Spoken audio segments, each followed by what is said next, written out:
Leonard Mlodinow, best-selling author of The Drunkard's Walk, has a new book called Subliminal, How Your Unconscious Mind Rules Behavior. A fascinating and enlightening look at the profound ways that the unconscious affects our experiences and our lives. Over the past 2 decades, researchers have developed remarkable new tools for probing the unconscious, or subliminal, workings of the mind. And this explosion of research has led to a sea change in our understanding of how the mind affects the way we live.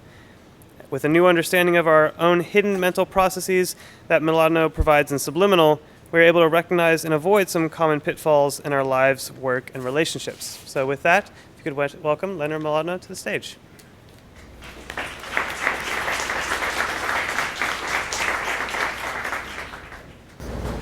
Hi, good afternoon. Thanks for inviting me here, and thanks for taking your lunch hour to listen to me and also to participate in an experiment and do a little work on your lunch hour. I'm going to start actually with 2 experiments, and it's totally voluntary and it's anonymous. So if you want to participate, just do what I ask, and if you don't, then ignore me. So the first thing I need to do is to divide you into 2 groups. And it's important as we do the experiment that no one talk and you just follow the directions you'll see on the screen. So to divide you into 2 groups, let's go like right down here.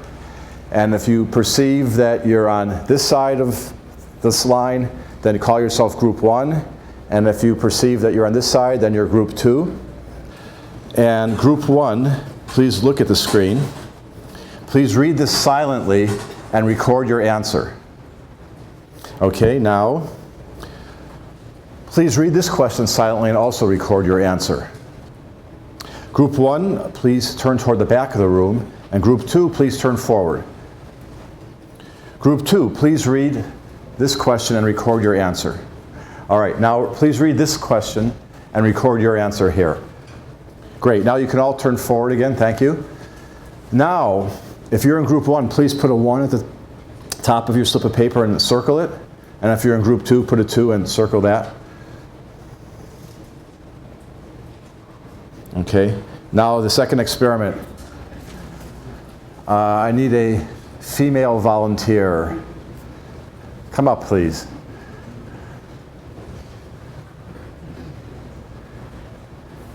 Thank you. What's your name? Maria. Sorry? Maria. Maria, thank you. I'm going to read, everyone study these words, okay? I guess hopefully you've been studying them. I'm going to read the top line, Maria's going to read the second line, and then I'll read the third line.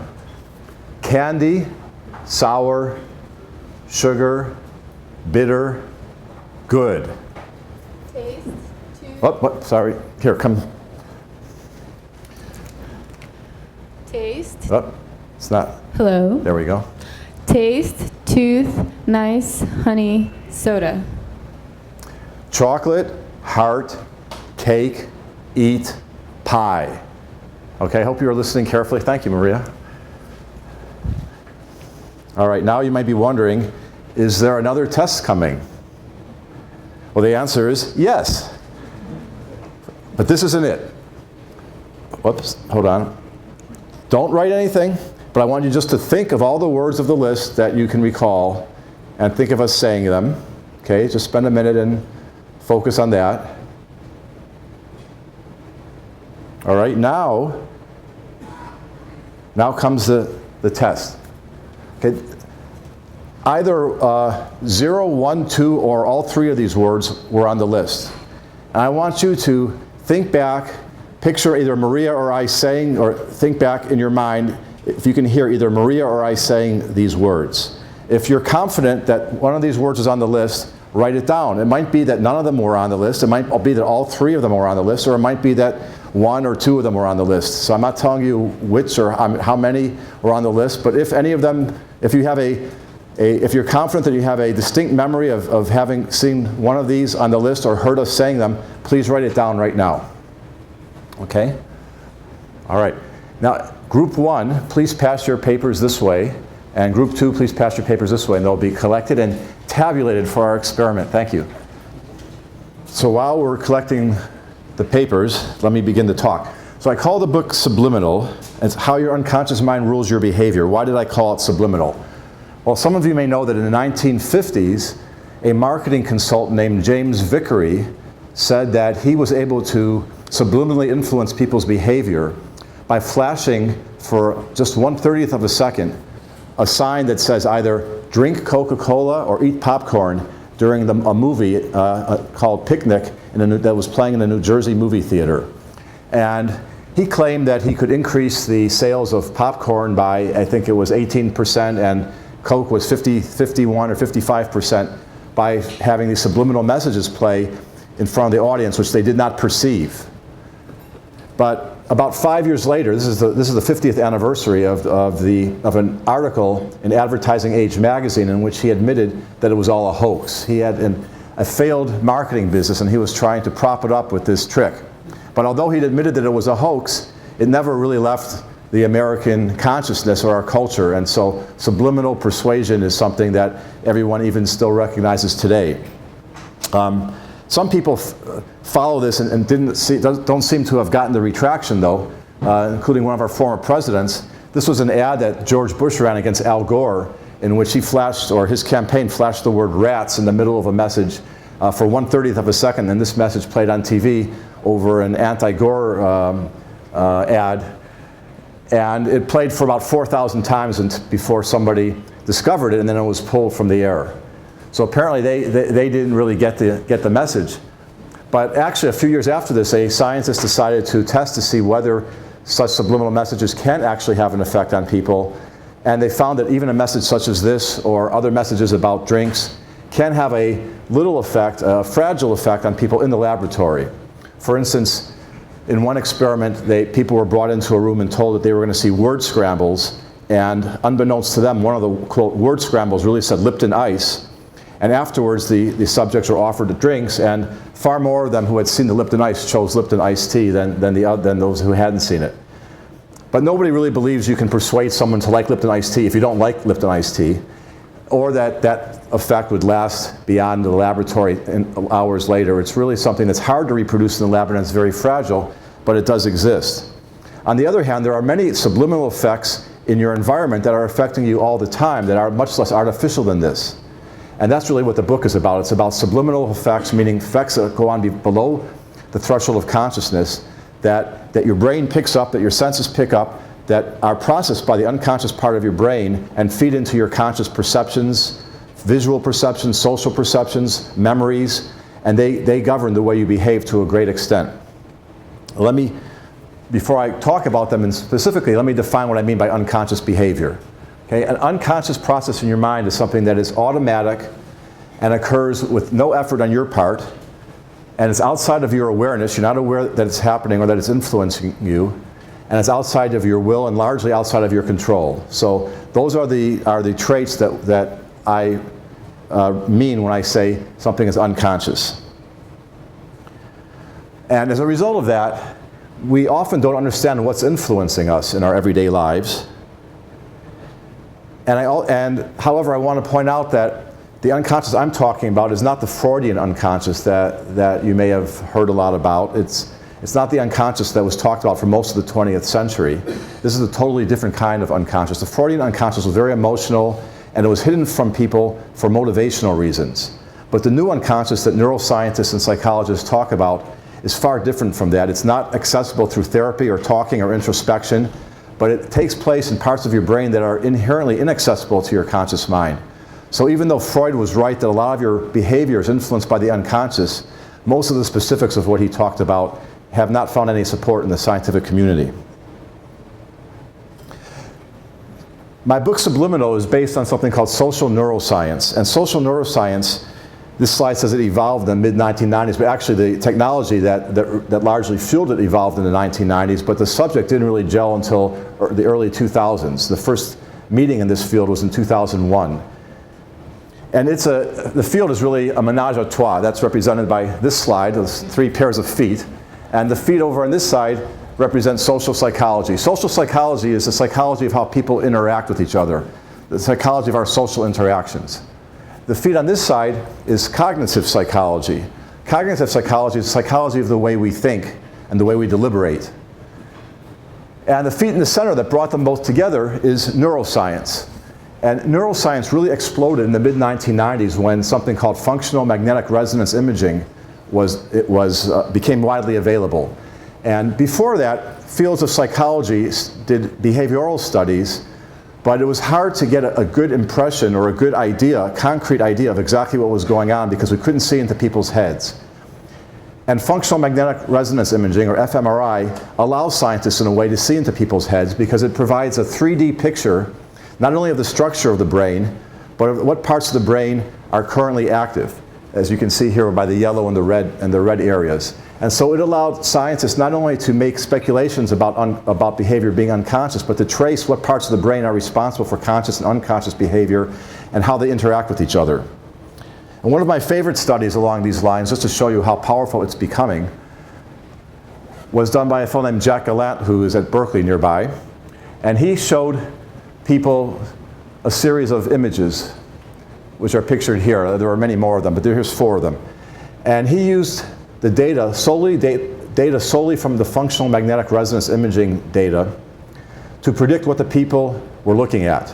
So he didn't use any of the data about what images are actually being shown, but just readings of these people's brains, and he used that to choose images and make guesses. The computer chose images and made guesses as to what they were looking at. The computer had a database of 6 million images to choose from, and after taking these readings as input, it spat out what it thought was its version of mind reading. So let's see how well it did. So I think that's pretty impressive. You can see on this side, these black slides here show you what the computer's guess, and the red slides are what the people were actually looking at. So I'm going to talk a little bit about how this works, how the unconscious mind works in your life. First, I'm going to talk about the unconscious and sensory perception, because that's very easy to illustrate, and it's something that I can show you visually here, as opposed to bringing people up and doing little experiments on you. But I did do 2 experiments to start the talk, so eventually we'll go and we'll demonstrate how that works in your own lives. But first, let's look at how it works in vision and hearing, and allow the processes that your brains use have their analogs in the way we construct our world, in our social world. I want you to come away with 3 main points. One is that our mental processes proceed along 2 paths, the conscious and the unconscious, which we're unaware of. Secondly, that all of our perceptions, our visual perceptions, our auditory perceptions, our memories, and our social perceptions, including the way you see people and the way you see yourself, are not just purely direct reflections of the data that you take in, but are constructions by your brain that seem real, but really are made of the data that you've assimilated, plus things like your prior beliefs, your knowledge, the context, and even your desires. And I want you to see that the way we experience the world, therefore, is largely due to this unconscious processing. Let's start with a little picture here. Okay?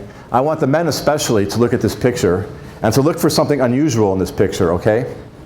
All right, so take your conscious mind. I want you to consciously search for something unusual in this picture. All right? Okay. Now that picture had something in the foreground that psychologists would call a high interest image. Okay? That's why I said especially the men in the audience, because it's a higher interest image for men. And how many of you saw something very unusual in the picture? So, okay, a handful. How many of you didn't? Okay, a slightly larger handful, but normally it breaks about 1 to 4 or 1 to 3. Those, the minority see something unusual and the majority don't. And that's because when light impinges on your retina, your brain doesn't automatically detect the image and make an image for you, but you have something called attention that has to be directed in order for you to see in order for you to consciously perceive what your eyes are seeing.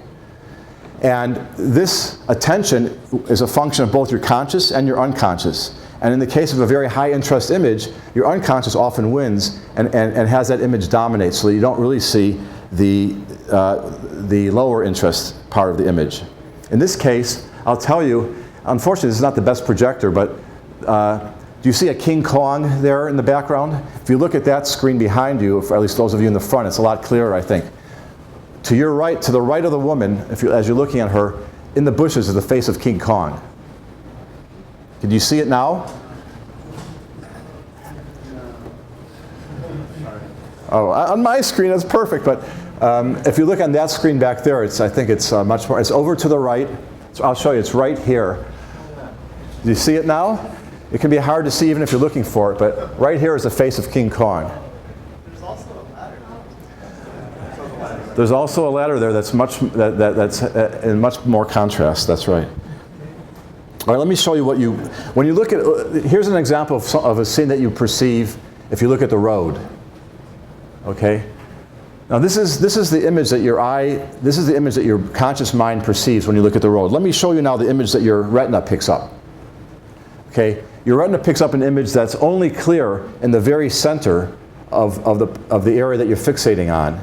And it's very fuzzy outside of that. And it has a black spot that you'll see over here, which is the blind spot from where your optic nerve attaches to your retina.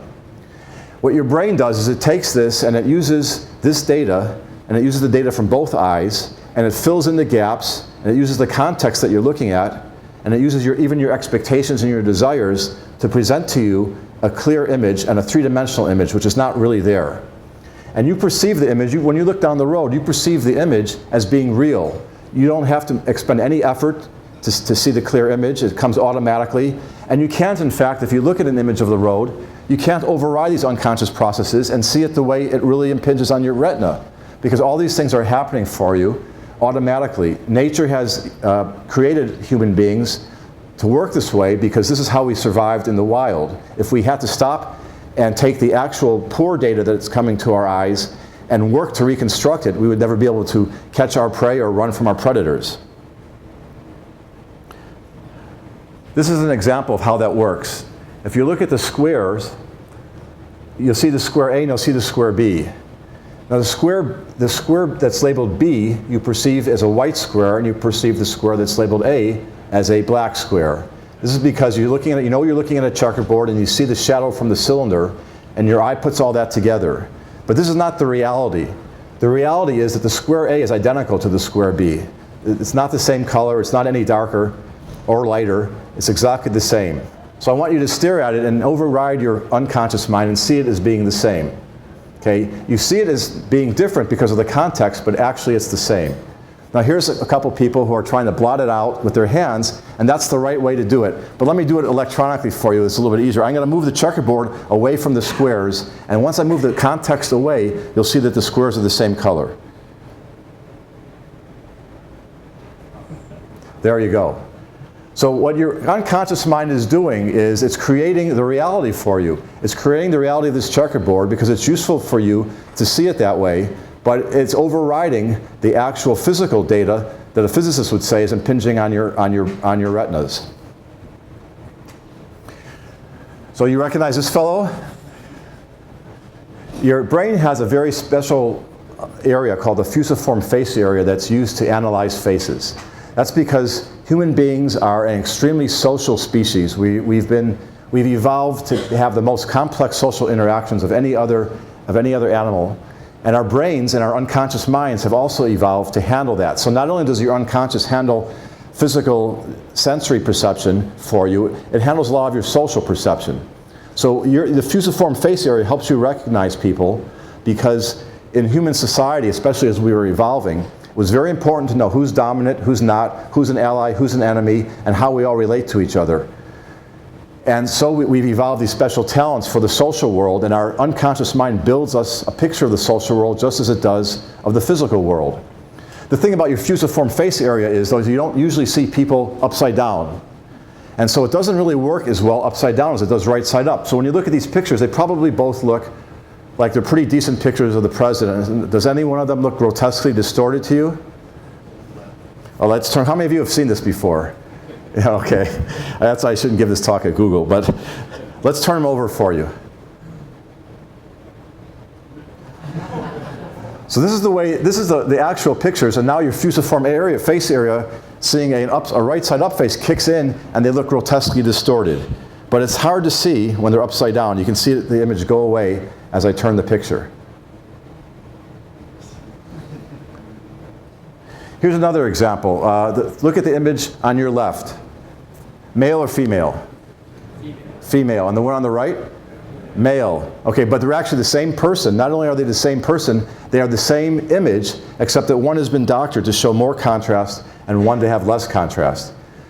So you're automatically perceiving the person as a male or a female based on certain cues that you're used to from everyday life. And this happens unconsciously and outside of your control, and it doesn't take any effort. So the moral of all these slides is that our vision is not objective, but rather it's constructed by our minds, employing context, prior knowledge, belief, desire, and other such factors that are separate from the actual data that comes into your eyes. The same thing happens in hearing, so I'm going to just briefly give you a couple examples in hearing, and I want you to see how they are analogous to the same thing that's happened in vision. I'm going to play this sentence for you in a minute, where a cough obliterates one of the sounds. The sentence is, the state governors met with their respective legislatures convening in the capital city. Okay, now I want you to listen very carefully to this audio file. And just as I showed you the fuzzy picture of the roadside and told you how your brain fills it in to make it a clear picture, your brain is also going to fill in the sound that's obliterated by this cough, and you're going to hear a pretty normal sentence. The state governors met with their respective legislatures convening in the capital city. The state governors met with their respective legislatures convening in the capital city. The state governors met with their respective legislatures convening in the capital city. The state governors met with their respective legislatures convening in the capital city. Okay, do you know what sound was obliterated? G. It's hard, huh? I mean, it sounds somewhere like it's in the word maybe legislatures. Well, it is in the word legislatures, and it's the first, I guess I pushed the button a little too fast. The answer's up there. Now it's really astounding that more hands didn't go up.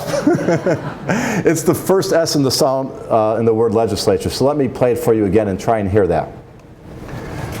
The state governors met with their respective legislatures convening in the capital city. The state governors met with their respective legislatures convening in the capital city. The state governors met with their respective legislatures. So the reason that it's very hard or even impossible to tell exactly where that cough comes is that your brain fills it in. If you didn't speak English and you heard this, you would hear legislators, and not the word legislatures, because you wouldn't know to fill it in. But because we speak English, and you hear this, your brain fills it in just like it fills in the visual data. And there's a very famous experiment in the 1970s that shows how far your brain goes and how it uses context to fill it in. They played a similar audio file with the word eel. And the context at the end of the sentence that people were listening to gave their brains the context for what word was being said. And when they played this for subjects and they didn't tell them, again, what was being obliterated, and they asked them what they heard, the subjects who heard, it was found that the cough eel was on the orange, reported hearing the sentence, it was found that the peel was on the orange. And they didn't even notice that the cough obliterated the P and peel, they just automatically heard peel. When the last word was shoe, they heard heel, and so on. So your brain uses the context, just like it did in the checkerboard with the two squares that you thought didn't match but did. It uses context to create the reality for you. So speaking of context, let me show you how hard it is to overcome that context. I'm going to play a song for you, part of a song for you called Stairway to Heaven by Led Zeppelin. Okay? So listen to it.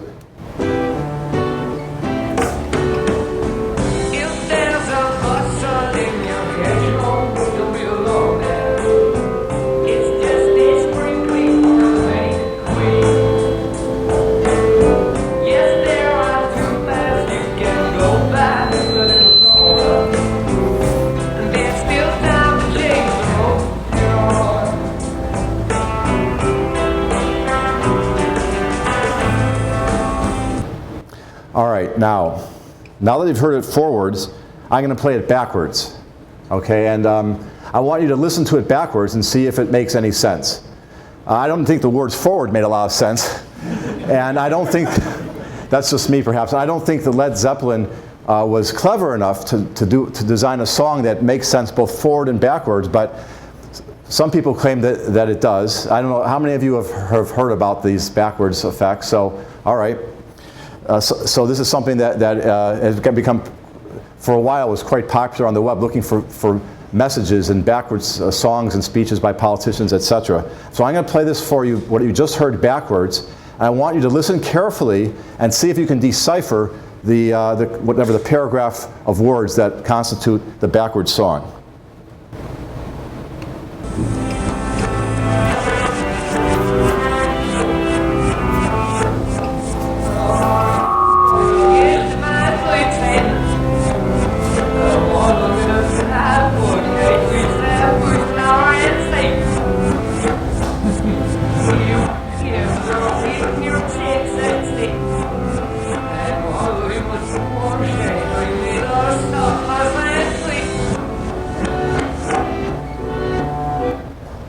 All right.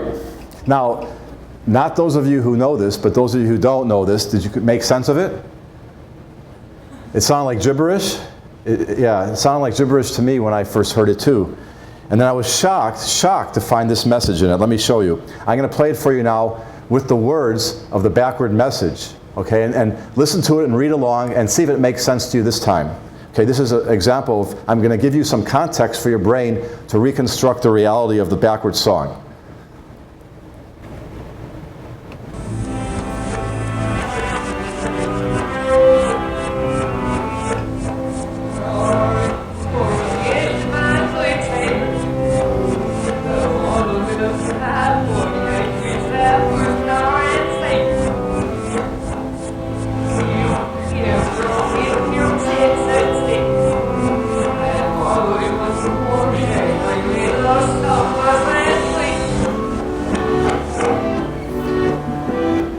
So from your laughter, I infer that you got it this time. So that probably sounded pretty real to you. Now you've heard the same sounds twice. Once it sounded like gibberish, and once it sounded perfectly real. So which was reality? Is it the second time where there was a satanic message, or was it the first time? Well, I'm going to play it for you another time now, and I want you to decide consciously. I want you to override your unconscious mind. Watch the words, listen to the song, but don't connect the words with the song this time, okay? I want you to hear it the first way, even though you're singing the words, okay?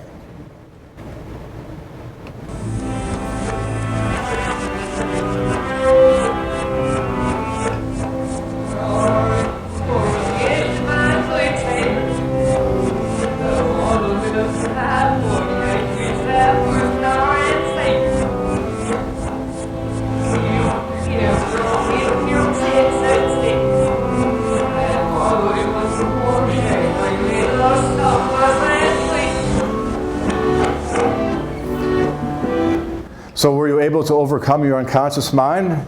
Could you watch the words and hear it yet as gibberish?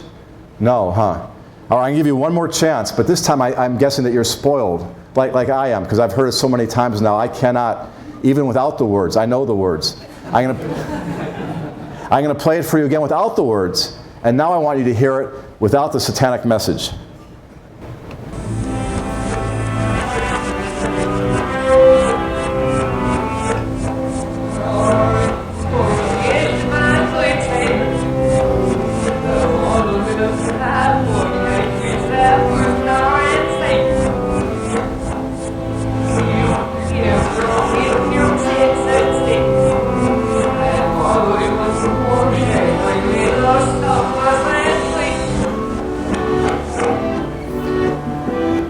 So could you overcome it, or is it still sounding like the Satan song?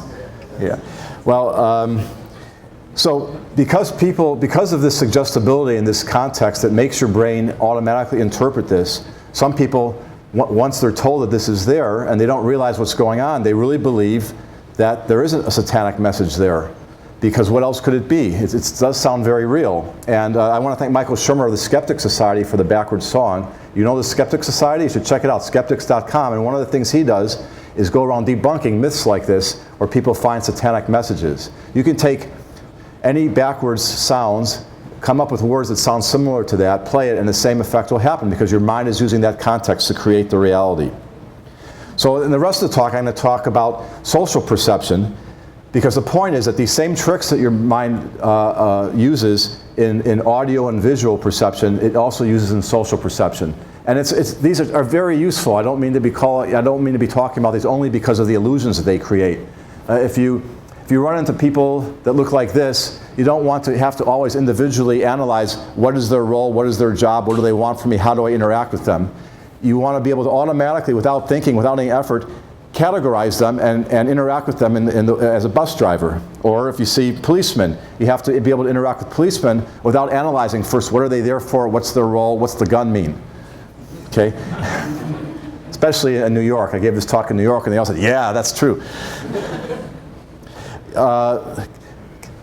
Captains of industry and politicians, we all get limited data on these people, and then when we think about them, especially the politicians who we're going to have to vote for or not vote for, we form a picture of their character and their personality. We form what's often a much clearer picture than we have any right to, because the data that's coming into our minds is like the data at the side of the road. It's very fuzzy, but our minds are forming for us a clear picture. Sometimes that clear picture, like the picture that we get from the side of the road, is accurate, and sometimes our clear picture is inaccurate. It's an illusion, like the optical illusions I showed you.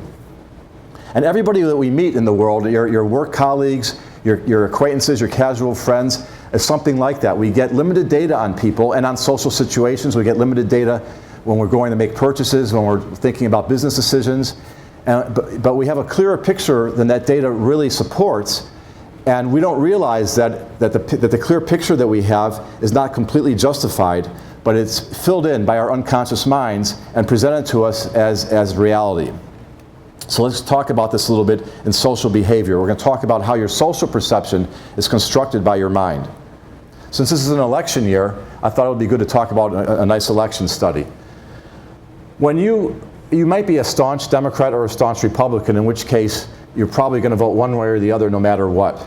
But a good 20, 25, 30% of the population are what we call swing voters, who are in any given election are undecided, and what they think they're doing, what they intend to do, is to judge the candidates based on the issues, based on their experience, based on how competent they are. But one of the things that they don't realize they're doing is they're judging people by data that's fed to them from their unconscious mind to fill in the blanks. And one of the things that our unconscious mind feeds them is looks. When you look at candidates, you automatically judge competence by the person's face. And this shows you an example of how that works. This was a study done in UC Irvine.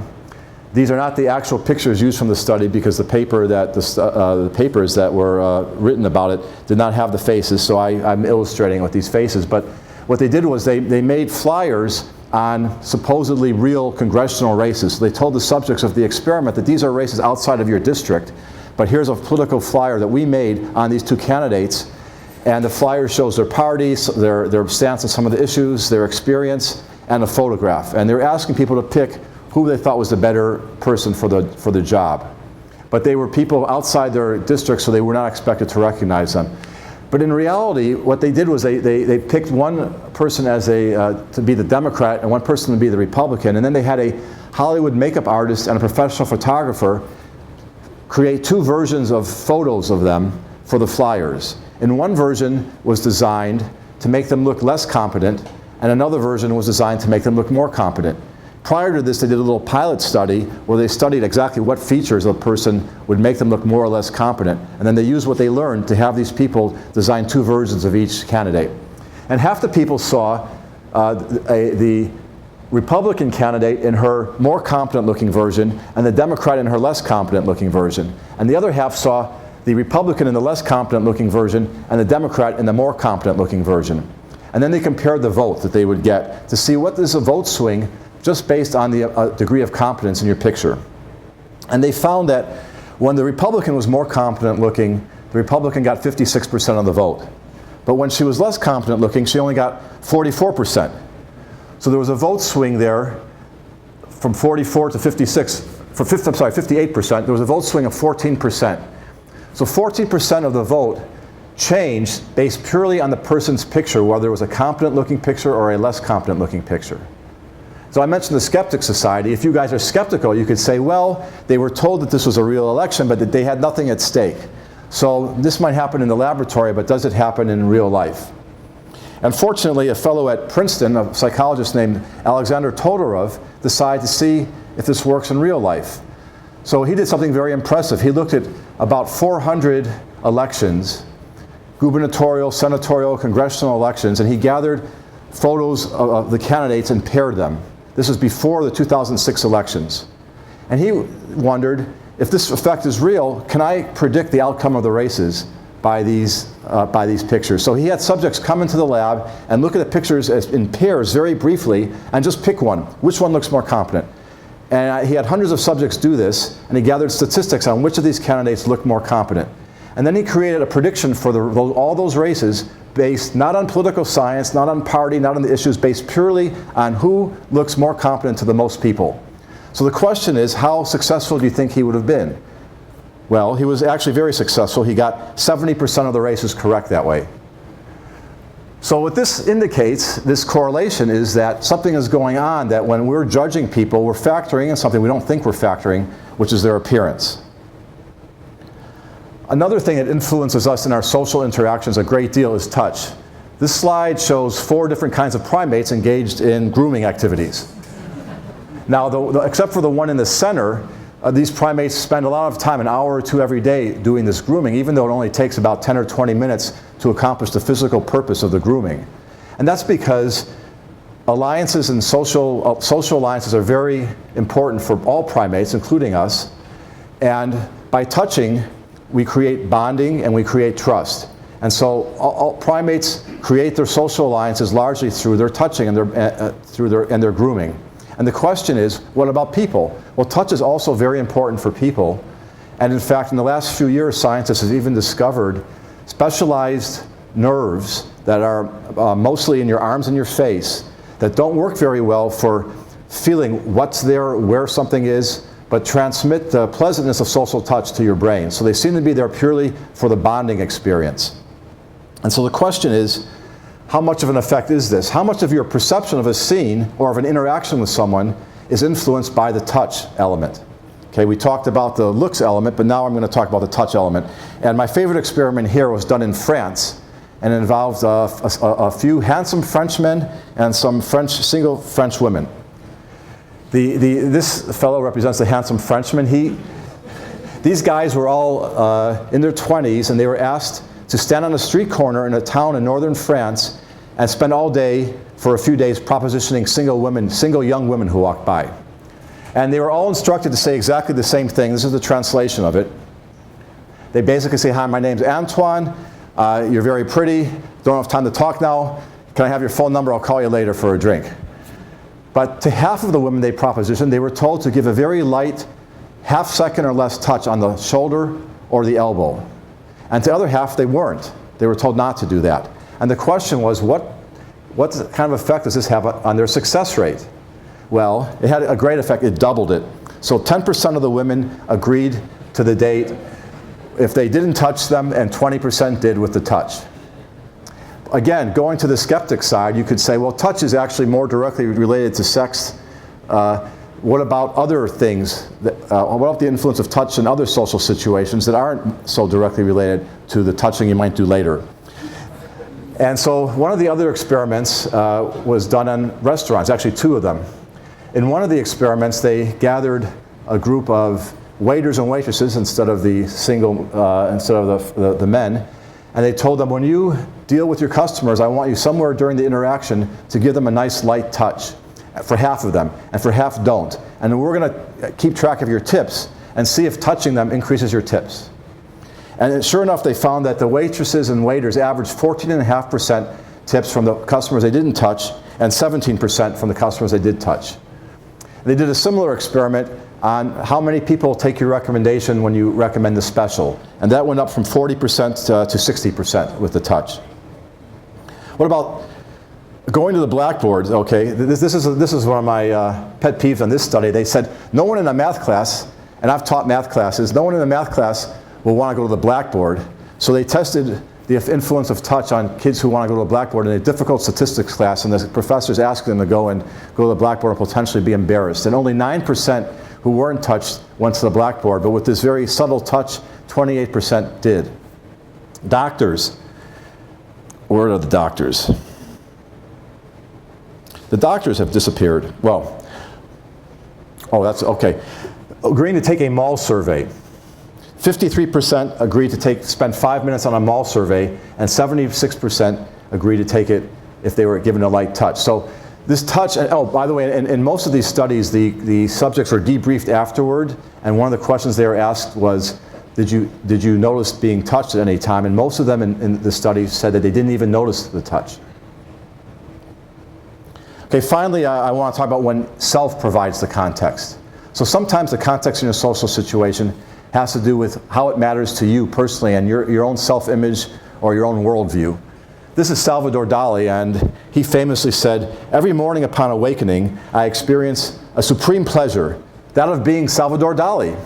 And I ask myself, wonderstruck, what prodigious thing will he do today, this Salvador Dali?" Now, he may sound like a pompous ass, but I like this quote because this quote is what our unconscious mind wants us all to feel about ourselves. Okay? Because the best chance of success we can have in life, if you're approaching some difficult problem at Google, or if you're approaching difficult graduate school or medical school, or difficult medical problems, chemotherapy, starting a business on your own, you have a very big advantage if you feel that you can overcome this, and that you don't have perhaps a totally realistic view of what you're getting into. And your unconscious mind is very important in helping you see that.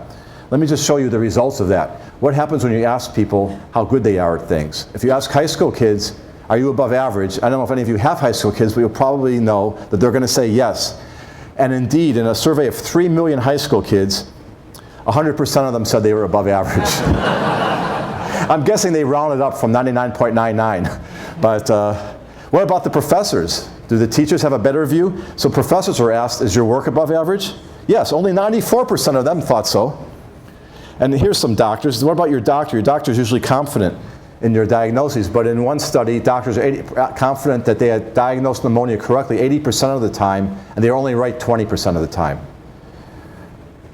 One of the things your mind does when it gives you these overinflated views of yourself is it changes the way you treat incoming data. Okay? This is called motivated reasoning. So if you're completely objective and you look at data, then you might judge the data by the methodology. You might judge the data by the weight that particular data should hold. In other words, is that factor that you're testing very important? But what your unconscious mind does is it adjusts the weight that you give to data and adjusts your view of the methodology in a way to tend to confirm your pre-existing beliefs and desires. So when you're looking at data, the human mind does not act as a scientist who's analyzing data objectively and drawing a conclusion, but your unconscious mind is more like a lawyer who looks at the conclusion that you want and adjusts the way that you look at the evidence to tend to support that conclusion. And it's very important this is unconscious, because if you try to consciously do it, you're too smart for that. You're going to know that I'm just fooling myself. But your unconscious can fool you in a way that you're not aware of. And that's how these things happen. And another thing that your unconscious does is it adjusts your memory. Your memory, as we'll see later, is a construction, just like your vision is and your audio and your social perception. What you remember are the broad strokes of things that happen, just like your eyes pick up the broad strokes of the scene, but it's fuzzy, and your brain puts it together. Your memory remembers the broad strokes of events that happen and then fills in the blanks so that you have a very clear memory and distinct memory. But that memory uses things like context in addition to data. Context, prior knowledge, beliefs, and desires. So if you ask, for instance, students 4 years out of college, what were your grades, you'll find an interesting effect. They tend to remember their A's pretty well and their lower grades less and less. In one study, scientists gathered together a bunch of kids who had graduated 4 years earlier, got them to sign off on their transcripts, got their transcripts so they could see what their grades were, and the kids had no motive to lie, and they asked them about their grades. Well, they remembered their A's 89% of the time, 64% of their B's, 51% of their C's, and only 29% of their D's. So if you were in school, and I always tell my students, if you're getting bad grades, don't worry. In time, your grades will improve. Now, in business, what happens is, this can cause problems because CEOs, for instance, tend to overpay for companies because they look at other companies and they go, I'm a better CEO than that CEO. One of the problems is that CEO didn't know how to run the company. I can run it better, and so they end up overpaying for the company. So our unconscious mind creates sincere beliefs and images of what's going on in the world, and we believe them as being real, but they're not necessarily based purely on data. This motivated reasoning, it was illustrated nicely in a study in Texas. They took subjects, and half of the subjects are all given the data on a case where an automobile crashed into a car, crashed into a motorcycle, and the motorcyclist was suing the automobile driver. And they gave them all the transcript of the case and the data, and they told half of them, you're going to take the part of the motorcyclist, and they told the other half, you're going to take the part of the automobile driver. And you're going to pair up and you negotiate your own form of the settlement, which was between $0 and $100,000. So they digested all this data and they got ready to negotiate, and then the experimenter said, oh, wait a minute. Before you do that, take your hat off, your advocate's hat off. This is just a game after all, so forget the conflict of interest. I want you to guess what the real settlement was, and if you can guess within $5,000, I'll give you a cash bonus. So it's in your financial interest to be objective here and to ignore any possible motivated reasoning that you had when you were digesting the data.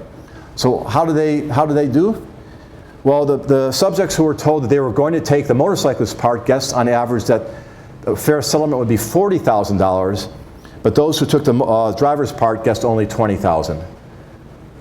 So they were unable to overcome, as I said, these are automatic, the unconscious effects are automatic and very hard to control. So even when money was at stake for them, they were unable to be objective in their analysis of the case.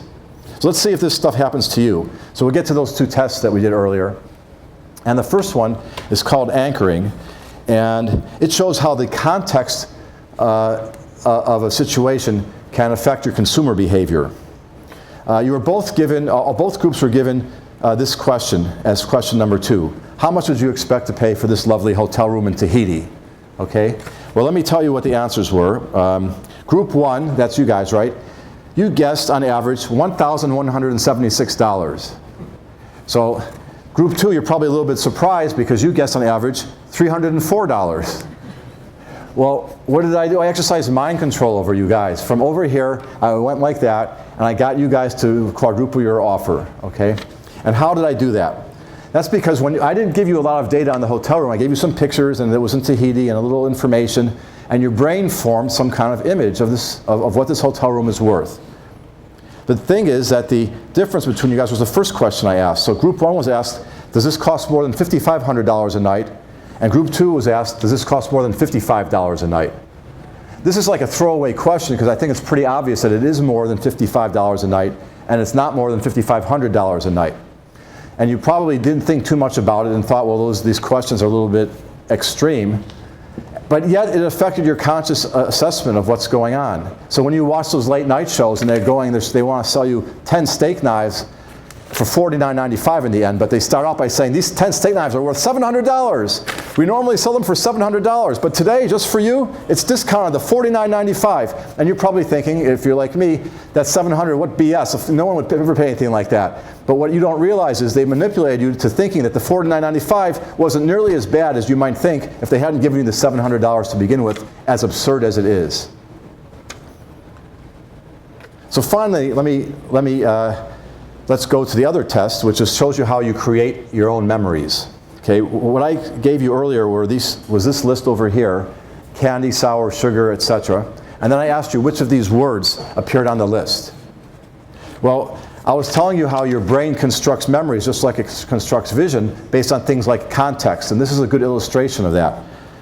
Okay, because the word point was not on the list, and only 2 of you guessed the word point. That's pretty good, and that's normal. And the word taste was on the list, and 37 of you correctly remembered that the word taste was on the list. But then remember, I asked you to only write it down if you're confident and if you can hear us saying the word. So I don't think any of you should have written down sweet, because sweet wasn't on the list. So if you remember the word sweet, it was what we call a false memory. Your brain reconstructed that clear as a bell, excuse the pun, but it didn't hear anything. It's just the gist of the list, and it filled it in for you. So I said 37 people said taste. Well, 37 people also said that sweet was on the list. So this shows you the power of the reconstruction of your memory, and it's something to be very cognitive of when you read about legal cases and eyewitness testimony, but we don't have time for that. So let me just end with a quote from Carl Jung that I like. I don't believe in a lot of what he said, but some of what he said was really prescient. These subliminal aspects of everything that happens to us may seem to play very little part in our daily lives, but they are the almost invisible roots of our unconscious thoughts. Thank you.